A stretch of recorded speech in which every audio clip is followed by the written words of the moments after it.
Some of you may be familiar with Elevation Church out of Charlotte. Elevation Church. Elevation Church. Elevation Church. Elevation Church. Elevation Church, one of the largest and most influential churches in America. There's a good chance your church sang some of their songs this past Sunday. How do they get their new church visitors to come back again the following Sunday? In this episode of the Church Candy Podcast, I sit down with Larry Brey, Associate Pastor at Elevation. LB has been with Pastor Stephen Furtick all the way back since 2006 when they first planted Elevation Church. In this podcast, Pastor LB breaks down Elevation's philosophy whenever it comes to new guest experience and how such a large church can make every single guest feel seen. Let's jump in.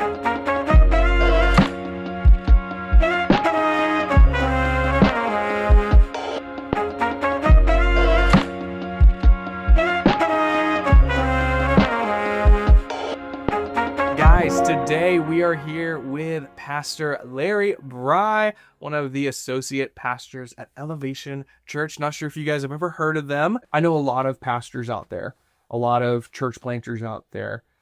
They sing Elevation on Sunday. Yeah. They love what you guys do. But some of the behind the scenes things, from parking lot to pew, what would a new guest experience showing up to Elevation on Sunday? It's interesting because so many look at our church now, a 19-year-old church, and they see what it is today. But, like any ministry, you don't see where it began. Yeah. And my wife and I, when we started the church, we're the original 8 families that sold their homes and quit their jobs to start the ministry. And we moved into our house on a Friday night, right when the church started, and went to the hospital the next Tuesday, had our firstborn son. Wow. And so that's what the church is like. And so when I look at our ministry, I see a 19-year-old. He's got the body of a man, but the mind of a boy. Right. He hasn't quite grown into the size that he has. And I look at our ministry, I'm like, we're big, but, we're still growing into this thing. We're still trying to figure it out. But I think from a first-time guest standpoint, and I love your focus of what you do at Church Candy, it's really about that first-time guest out there. And I remember my first time going to a church. I was born and raised in a Catholic household. We'd go to church a couple times a year, but it wasn't until I was actually working in my first job out of graduate school. I was teaching at a college. And I remember going to a local church there, and the worship leader was a guy named Clayton King. Okay. And dear friend. And he remembered my name. And it stuck with me. And one of the big reasons I went back the next week is because Clayton remembered my name. And I think when we started our ministry, we had this space of saying, we'd use this language now, we didn't use it back then, to make everybody feel seen and known. I remember what Clayton made me feel like, wow, somebody sees me, somebody notices me. And I think no matter how big we get, it all goes back to that space. I was flying back to Charlotte a couple years ago from Chicago, and I was on the flight coming in, and God really just spoke to my heart. He said, when you stop seeing people, I'll stop sending people. And it really spoke to my spirit, like it's all about making that first-time guest, that person feel seen and known. And when we get too busy not to see them, when we become so distracted by all the stuff around us, we walk right by them. God's like, I'm not going to send my kids to the place where they're not going to be seen. And so that really drives me. And it's always driven our ministry to be like, let's be about making that guest feel so seen and known. They might feel seen and known by God. Yeah. I love that. So what's a win for you guys whenever it comes to new guest experience? Yeah, it all goes back again to those seeds and those spaces where we began. We would sit around and be praying, Lord, send people, Lord, send people, Lord, send people. And then he sends people. And now all the problems come with all those people that showed up along the way. But from a win standpoint is, can we have a volunteer force that is looking for the guest? It's very much the heart of the prodigal father. We talk about the prodigal son, but it's really the story of the father. You got these 2 boys, and the younger one goes off and goes crazy. Comes home and goes to Vegas and gets naked and crazy. Comes home because he's realizing I'm living beneath what I have. And so when people get up and get in their car and they drive to any church, they're not going to church. They're coming home to the Father. And when we can have a heartbeat of a volunteer force that knows that I represent the Father, and our job is to see the prodigal sons and daughters coming home and to run to them and to make them feel seen and known and loved. Like, that's the win for me, is that personal interaction where people feel like, wow, like somebody saw me, somebody noticed me today. I love that. So what are some practicals? You guys have parking lot greeters, and then once people show up, like what does that look like? It starts all over the place. So when we began, it was 8 families.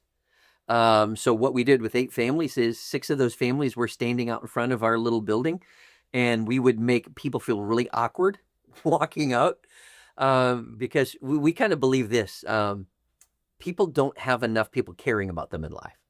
I think most of the people listening to this podcast are probably going to sit in some kind of church leadership role. And I think there's some incorrect assumptions we make in church leadership. I think especially coming out of COVID, some of those expectations were really, really distorted. And it made us see the world, I think, in the wrong way.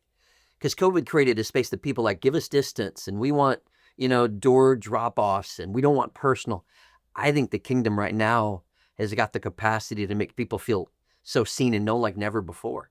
So from when we started, it was we're going to create an overwhelming presence that's very much almost kind of Red Rover, send your first-time guest on over. And we're going to do everything we can to catch you out front and to make you feel seen and known. And it's grown from there as we've grown. But it started with one big team, and then it worked into parking lot teams, and then it worked into usher teams and greeter teams, and then a special elite forces team called our first-time guest team. That's all they focus on is just the first-time guest. So lots of different iterations along the way. But if we got 8 people, we're going to make eight volunteers feel great. If we get 80 volunteers, how do we make that to make the guest experience better? Yeah, so for your first-time guest team, what does a Sunday morning look like for them? Yeah. So it'll be a variety of things because the first-time guest experience, I know you're going to share the same sentiment. It's from the parking lot to the auditorium. It's that whole thing is the guest experience, and every single one of those spaces along the way absolutely matters. Because if we don't, the person batting leadoff, if they don't get on base, we don't score. And so that parking volunteer, they matter. So we got a parking team, we've got the greeter team, we got ushers, we got all those teams. They're going to show up on a Sunday morning, and our hope is that in their heart and in their mind, it's really around what we call our one-day principle. Brey asks it like this: it's like our mission statement at Elevation is people far from God raised to life in Christ. I love it. It's been that way since the beginning. People far from God raised to life in Christ. Sunday exists for people who don't know Jesus. And we've just kind of wrestled that to there on Sunday. It's about lost people coming to know Jesus. But from a volunteer training standpoint, I actually want to take it a layer deeper. Who is close to you but far from God? Who's in your relational network separated from the love of Jesus? Who, if they died today, would spend eternity separated from him? Get a face and get a name, because I think where guest experience strong is personal is powerful. And the way we make it personal is to make it be about a person. So for me, when I think about who's close to me but far from God, I think of my sister Luann. I grew up one of 5 kids: Lonnie, Luann, Leslie, Larry, and Lance. Good Catholic family from Minnesota. But we grew up with a dad that I wouldn't have wanted anybody to have. He was what he wrestled with when he was a little boy because of his dad's dysfunction, he recreated. So it was an alcoholic world and lots of abuse, and we just wanted to get away from there. And so when I think about somebody who needs Jesus, it's my sister Luann. And our one-day principle is this: if this were the one day my sister were going to come to church, what would I want her to experience? Who would I want her to meet? Who would I not want her to meet? What kind of guest experience do I want my sister to have? We make it so deeply personal that now we tell the story like this. If Luann is driving to church and you're on the parking team, well, let me take a step back. We started our ministry at Elevation 18 years ago. I've been praying for my sister for more than 2 decades. And if this were the one weekend she's coming to church, oh my soul, I'm not sleeping. I'm up the night before. I'm speaking in tongues. I'm casting out demons. I'm doing what I got to do because my sister's coming tomorrow. And I'm going to get to that building early. I'm going to pray for every one of those seats. I don't know which one she's going to sit in.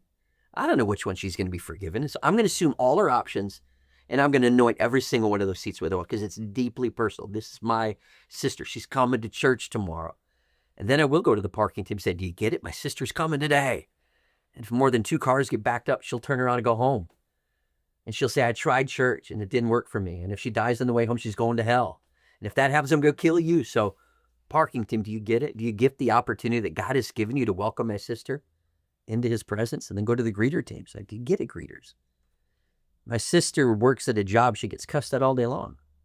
And she's in a marriage where her and her husband cuss each other at night because the divorce papers are on the table. Do you know how long it's been since she's heard a kind word? It's been years. In her honest moment, she told me, if it weren't for my daughter, I would have killed myself by now. Wow. Do you realize, greeter, the power you have just by looking her in the face and smiling? So I'm so glad you're here today. It's been years since she's actually felt like anybody cared she was alive. And then I'm going to talk to the children's ministry, because she gets in the auditorium and she's going to trust her child to us. Children's ministry, do you get it? Do you get what we have? But you're not babysitting kids back there. Because if she doesn't trust you with her child, she takes her into the auditorium. Where's my sister's attention during the gospel? It's on her daughter, not the gospel. But you're not babysitting, you're hiding the word of God. You're planting seeds that will produce a harvest. And that little girl is going to be an inside assassin next week, waking up early saying, Mommy, let's go to church today. Yeah. But then she makes her way to the auditorium. It's like, whoa, look at this. I can't. Too many lights. But one of the ushers simply grabs her by the elbow and says, come with me. I got a great seat for you. And she's like, wow, I lived my whole life and have never had a man touch me where I felt like he was looking out for me. But she gets her way to a seat.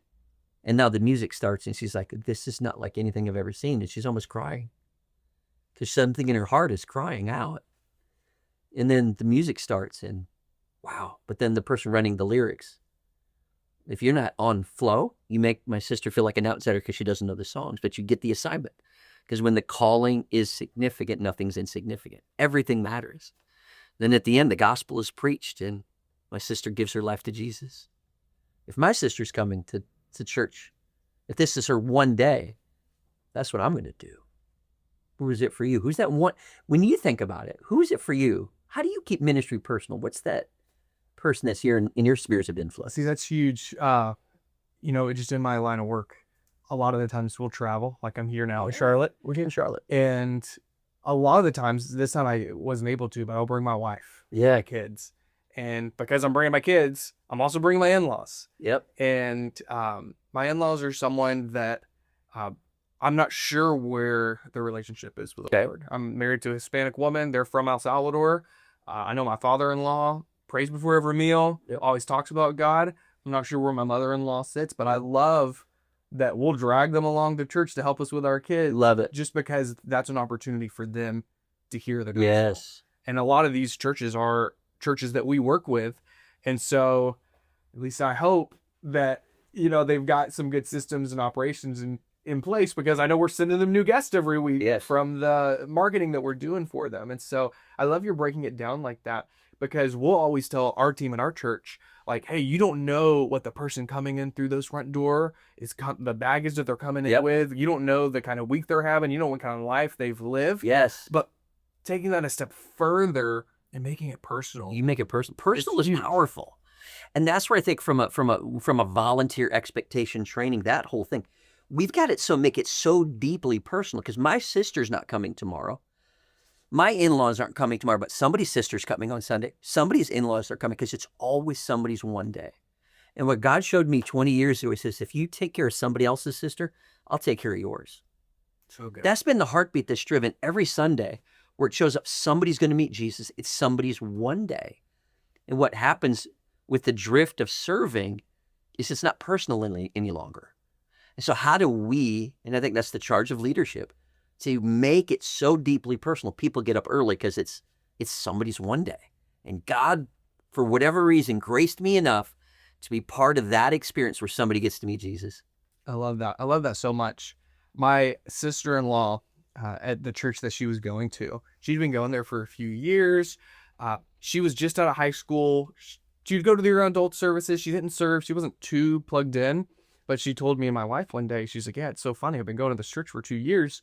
And some new girl was in the greeting team. She's like, hi, is this your first time? And I just felt so uncomfortable. And so I was like, no, I've been coming here longer than you have. How do you equip your volunteers to not make mistakes like that, where they're trying to make people feel welcomed, but it has the opposite effect? But really quick, before we jump into that, I want to ask you a huge favor. Take 2 seconds, please, and like this video and subscribe if you're watching on YouTube. or if you're listening on Apple or Spotify, please take a moment and give us 5 stars. It means a lot. It helps us reach more pastors, church planters, and church leaders so we can build the kingdom. And if you're a pastor, church planter, or church leader, and you want to get more new guests walking into your church every single Sunday, we can help you do that with Facebook ads and Instagram ads here at Church Candy. You can go to churchcandy.com and schedule a free discovery call to learn more. Now, back to the podcast. Well, I think there's a part of it that when you're starting out ministry, you work with a lot of church plants, and when you're just starting out, you know everybody. Yeah. It's like you have people coming over to your house, you know who's never been there before. Eventually it gets to the point that you're not sure how long people are coming there. I like creating a culture that just assumes everybody's a first-time guest. So if I'm going to meet you and I'm going to walk up, hey, Brady, how long you been coming? You're like, well, I've been coming 8 months. I'm like, what team are you serving with? Oh, you're not? Why not? Let's get you serving today. Yeah. So I think the culture, again, this is the part when I think about the church culture on a Sunday morning, is the culture around serving the first-time guest, or is it making the Christian just comfortable? Yeah. And churches that settle into just making the Christians comfortable, the guests showing up aren't bringing a contribution. They're not concerned about the guests because it's about me getting mine. And I think one of the challenges that I think in ministry that churches, it's a really good thing to look at is who does Sunday primarily exist for? Does it exist for lost people to come to Jesus? Or is it primarily for the edification of the saints? Neither one is bad. But what happens is when I tell you it's reaching lost people, but guests show up and feel like they're showing up to a family reunion, they're not going to come back because they felt like such an outsider with it. So for me, I would much rather have a culture that overwhelmingly makes that guest feel comfortable than a casual consumer feel uncomfortable, if that makes sense. Yeah. No, that's so good. I think Elevation is not a church that's short of people criticizing it. I'm sure you guys... No, what are you talking about? Never. Right? That being said, how do you guys combat that consumerism church? Yeah. Because I've heard it in the same sentence of elevation and consumer church. And obviously a lot of the people making the accusations don't know behind the scenes and the heart of what's going on. But how do you guys take people from new guests to actually bought in and serving on a team? Yeah, I think criticism never goes away. Yeah. I think you just got to learn how to be comfortable with criticism. But what I want to teach our staff and our culture is, let's say this. We're sitting here in Charlotte, North Carolina. I've got 4 kids. My second child, her name is Dalen. She had prom Saturday night. I can't believe my girl's old enough to go to prom. But let's say there was another 15-year-old girl going to the prom. Her name is Ashley. Ashley just moved to Charlotte. Mom and dad got divorced, and mom moved here just because she needed to be close to family. But Ashley's brand new at the school. She doesn't know anybody, and she just desperately wants friends. She goes to prom or goes to homecoming just because, I want to make some friends, but she goes to a party afterwards.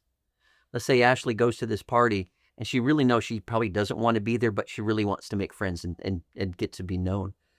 And so she just has 1 drink, and she's compromising small parts of herself, and then 2 drinks. And then finally some boy gives her some attention that she's really been craving, and she gives a part of herself away she said she'd keep sacred till marriage.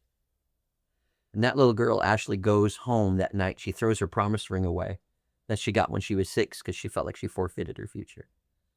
And that little girl just cries herself to sleep, soaking her pillow with tears because she felt like a used garment on the sale rack at the store.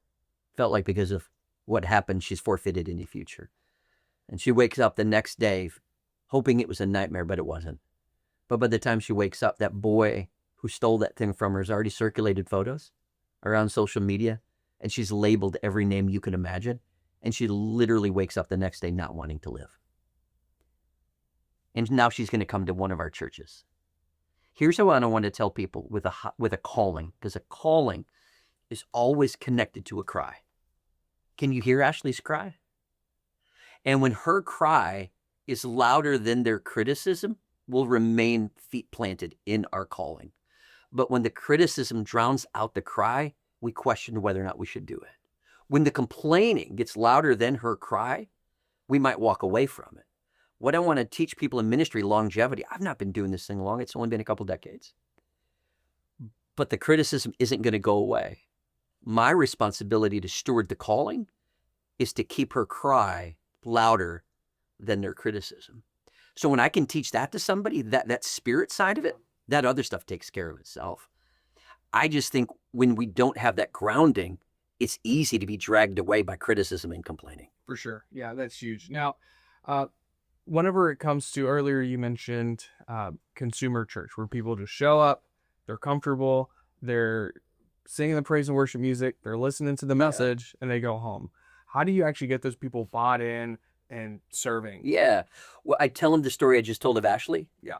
And if that doesn't motivate them to get involved in the ministry, I probably don't have a whole lot for them. Yeah. Because if that doesn't arrest our soul and say, I want to be a part of that, I want to be a part of God redeeming that, I want to be a finding purpose in that pain. And so I think part of a good culture isn't just telling people what they should do, but it's creating story, and it's telling the spirit of the house in a way that says, wow, that's part of my story. I want to be part of changing that for somebody else, because I guarantee if we were to tell that story, how many people sitting in that crowd could relate to Ashley's story? Mm. And when you say, listen, who better to stand at the front door and look for that little girl than you, grown woman, who has something that you pray nobody ever else finds out about? Because if you don't do something with that pain, that's all it'll ever be. But when you use it and you serve somebody else, now you got purpose. The way that we motivate people from consumerism isn't through guilt, it's through purpose. It's always through purpose. I got to take it back to that cry. Because, man, you've been doing this thing. You know the nights get long and the days are fast, and you get to the point sometimes like, Lord, can I do this, or should I keep doing this? Or does anybody see me, or does anybody notice me?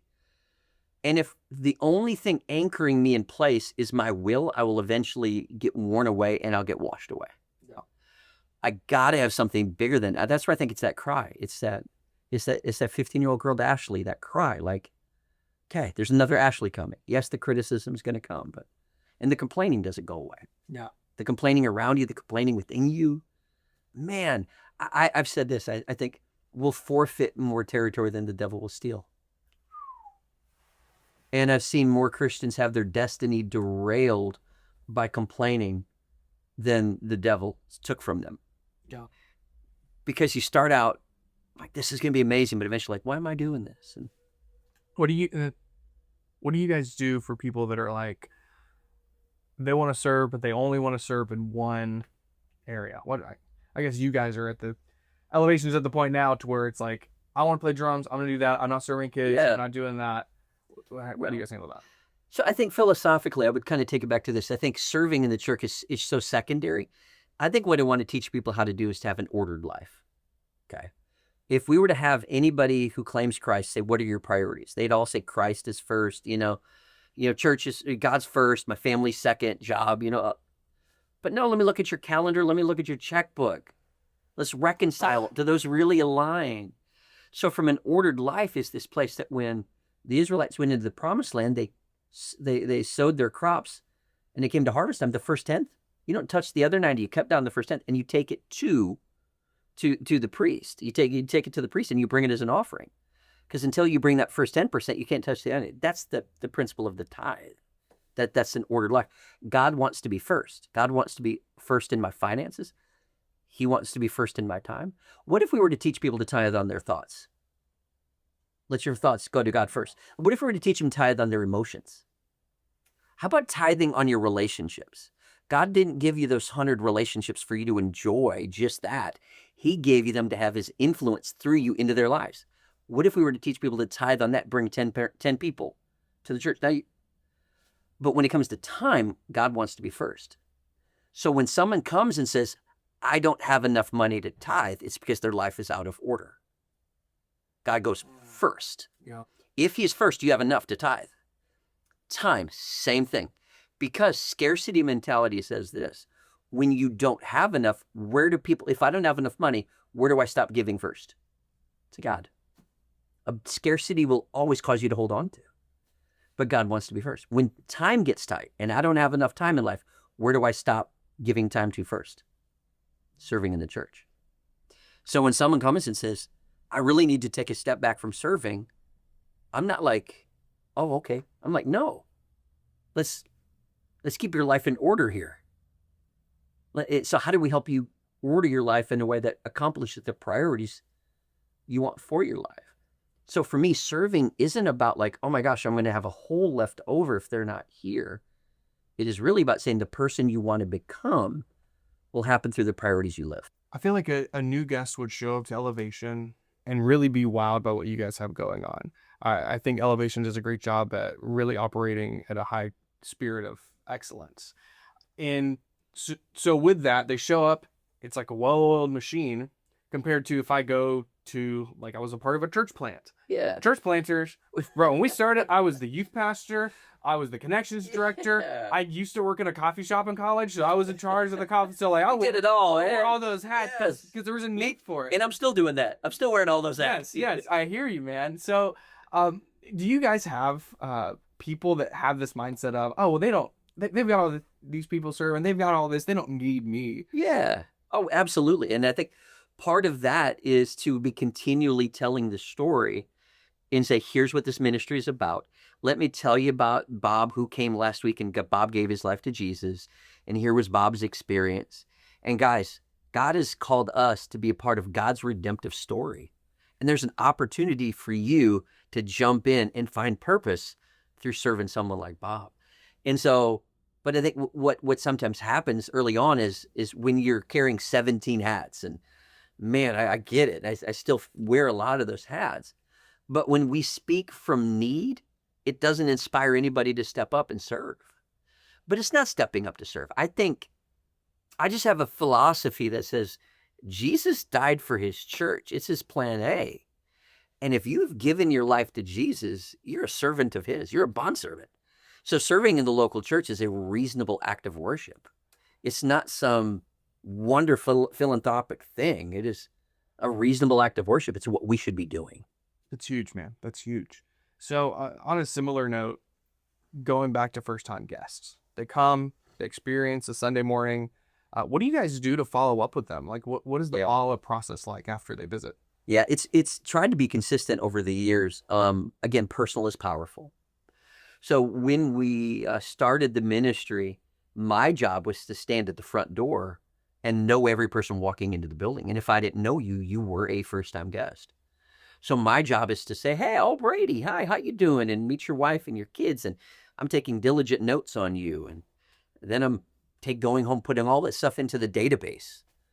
And then writing up a first-time guest report. But now my job is actually to take every single one of you to breakfast, lunch, coffee, dinner. So what we want that follow-up space to be is very personal. The goal is to get it to a face-to-face meeting at a breakfast, a lunch, a coffee, or a dinner. And the challenges come in with this is like, well, it's faster if I just send a text message, or if it's faster if I just do an email with a drip campaign. I was like, those things are nice, but they're just avenues to get to the personal. Yeah. So again, however many people we can follow up with in a personal way is, I think, our ability to keep growing. And here's the reality. If we were to ever say, well, that's too many people to be personal with, God can fix that really quickly. I don't think we'll have the answer. And so for us, that's a challenge is in a place where people want to get systems that are more efficient. Because it's not efficient to take everyone to breakfast, lunch, coffee, dinner. No. But it sure is powerful. Yeah, that's huge. That's huge. At what point do you make the decision on some of those meetings need to be delegated to an associate pastor? Yeah. Because I know a lot of the people listening to this, they might be a church plant, a year old, 150 people or so. Yeah. When do they start to delegate that, and when is delegating too much? Yeah, and I think it's really giving people the spirit. So I think what happens with delegation, and nothing wrong with the word, but it's very much kind of goes into a management place rather than an ownership place. And I think what happens is when we delegate, people will create a system, but they'll lose the spirit. Let me illustrate it this way. When we started our ministry, our very first Sunday, we had 98 adults and 23 kids. We had 45 volunteers on the volunteer roster, but we had 115 volunteer roles to fill on a Sunday morning. So that meant everybody's doing 2 or maybe 3 roles on a Sunday morning. Part of my week was spent doing personal calls to every one of those 45 volunteers. How's your mom and them? What do you need? Are you good? Are we going to see you on Sunday? Because the personal investment had to be high. Part of my leadership philosophy is where care is high, show up rate will be very high. Retention will be very high. And so, but as we grew, we eventually got to the point that we had 180 to 200 volunteers. Still only need 115 spots filled. So as I delegated, one of the big mistakes I made with delegating is they created a system to send an email, click, which was a whole lot faster than making 180 individual phone calls. Yeah. What happened there is we neutered the system or the spirit out of it because we really worshiped the system. That's huge, man. It's just, we can't strip the spirit. I see that so much in what we do at Church Candy. Yes. So there's one story that comes to mind. This pastor in Plano, Texas, Pastor Ken, they got started with us, and they would have 10 or 15 families plan a visit, but only like 3 or 4 show up. He's like, okay, great, we got 3 or 4 new families, but what about the rest? Yes. Like they didn't accidentally click on an ad and fill out everything. So they started just manually blue bubble text messages, following up with people via text, phone call. Yes. In 2024, people don't want to answer the phone, but at least get like conversations going and then lead to a phone call. And then he built, they call it their concierge team. Yes. Where got volunteers that are touching base with all these people. And they went from a 10% show up rate to over 80% of the people that plan a visit to their church. Yes. Now show up. A church of 150 grew to over 600 in 6 months doing that. Yes. And it was because they went all in on that follow-up. I always say how you follow up is how they're going to show up. And so I love the personal angle with what you guys do. It is. It's personal is powerful. And so we use texting in it for sure. But if I've got a first-time guest, they don't have my number in their context. Yeah. But I text them and say, hey, it's LB, one of the pastors at Elevation. Is there a good time later today that I could give you a call? I love it. What I want to do is advance it to a phone call. So then when I do the phone call, hey, I'd love to get together this week with you and your family and take you out for coffee, lunch, or breakfast. I've got Tuesday, Wednesday, or Thursday. What does it look like for you? Because if I can get it to that level of ministry, man, you're not, but what I'm also not trying to do is to upsell you services. All right. I'm trying to be the church to say, how can we help you find your seat at the table to be a part of this ministry God has given us? All right. And one of the advantages of being small is you can go all in on that. Oh, my soul. Like if you're a smaller church listening to this and you might not have big numbers, but you get 2 or 3 first-time guests coming every week and you follow up like this kind of thing you're talking about with Church Candy, my soul, that is going to turn into the highest retention rate. That's what grows the ministry. Yeah. But it's all about making people feel seen and known. Yeah. What are some mistakes that you see churches make in this area? Yeah, I think... So if we go to the story of the prodigal son and the prodigal father, so the dad pulls out, he puts the robe on him, puts the ring on him, puts the sandals on him, and he kills a fatted calf. It wasn't to try to entice him to come back. It was simply celebrating him coming home. So I think one of the mistakes I think we make in it is we try to do gimmicks and tricks to grow our second-time visitor number versus really just celebrating people's decision to come home to the Father. I think that's a big mistake that I've noted we've made in the past, where we make it too much about like, how do we get them to come back versus time out? We should be celebrating them coming to God. And then I think another mistake that we fell into, I'll share mistakes we've made, is when it turns into the follow-up phone calls and things like that. It can sometimes, if we don't have the right heart in it, feel a little bit like, how did we do? It's kind of like you go on a date with somebody and then you call them like, how was the date? Did I do okay on the date? Did you like the date with me? Versus like, wait now, like, it's not about did they like their experience with us. It's like, what did God do in your life? And how could we pray for you out of that kind of thing? And so I think from a philosophy standpoint, that's key. But I think the other part is the people on the front lines. We settle for telling them and not training them. And in the scriptures, it says, train up a child in the way they should go, not tell them. And the sound of shallow leadership is I told them. I told them to be looking for the guests. I told them to make sure they're ready for the interactions. But we never actually simulated. We never role played. What is it like to actually engage with a first-time guest? So I think we'd make a lot of mistakes in leadership by assuming people know how to do that, and they don't. So I think the way we train our volunteers to engage with the guest, that's on us, and we got to continually be training that thing. I love that. What do you guys look for in your leaders? Excellent question, because I think no matter whether you're a startup church or your elevation or somewhere in between, everybody's wrestling with the same struggle of like leadership. It comes down to that. And when you're first starting out, it's a little bit of like, you got to kind of take what's available. Like, I can't be real choosy here. So I might start with high criteria, but I got to take what's available. And so, but how do I take what's available and make them into what I want them to be? For leadership, I think one of those keys in the guest experience world is two things. And it'll be kind of a reiteration of kind of what we talked about. But can I make you feel the spirit of the house through the pain or the burden of the guest who's not here yet? Can I help you remember Ashley's cry? That's a really good leader. Somebody's like, hey, before we go park cars here today, let's pray for somebody who's coming here. But let's actually not just pray for them. Let's experientially ask the Holy Spirit to let us see what they see and feel what they feel, to have empathy for them. So if I can get you to have empathy for the guest because you carry their burden, you feel that, part of reminding you what makes it personal for you, I think that's huge. And then the second part is we got to practically train them on how do I execute and do what I'm going to do. If I'm an usher, how do I say no to people with a smile because they want to sit wherever they want and I need you to sit here? But if I can't train people how to do that, they'll eventually get frustrated. Like, I just don't want to do that anymore because it's too hard or it's awkward meeting new people. So I think those are some things I would encourage with. It's huge, man. It's huge. Do you have any other advice for pastors or church planters out there that really want to take their new guest experience to the next level? Yeah. We reproduce the spirit of our house through retelling the story. It's Israelites. It's God having the people set up a pile of stones. And when you see those stones, it'll remind you of God's faithfulness to get you across the Jordan River. Yeah. And every ministry has to have a pile of stones. And so whether it's a ministry you're part of with Pastor Mike, which I love him and what they're doing, but I got to have a pile of stones that says, guys, here's why we started this ministry. Here's what this is all about. But those pile of stones are people. And it's faces, and it is names, and it is stories. And you cannot get tired of telling the story. You can't assume people have already heard the story. But also, I've got to put fresh stones on the pile.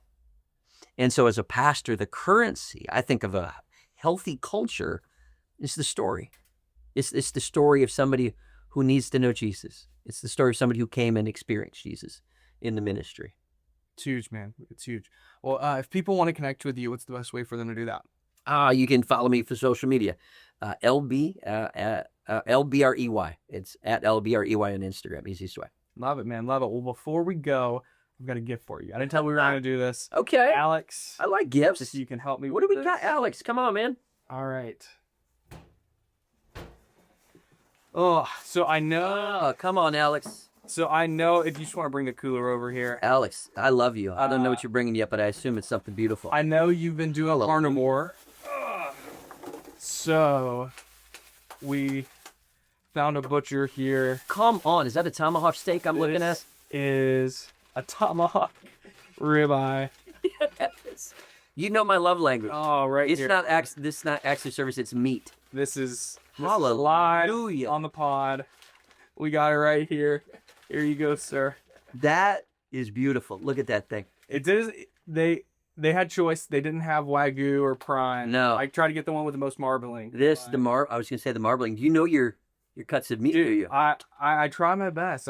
Guys, follow him for his pastoral content and his meat smoking videos. Oh, great. But we got that, and then I've also got one of these Building the Kingdom hats for you thank as you. well. I I appreciate you taking time to be on the podcast, and that's going to do it today, guys.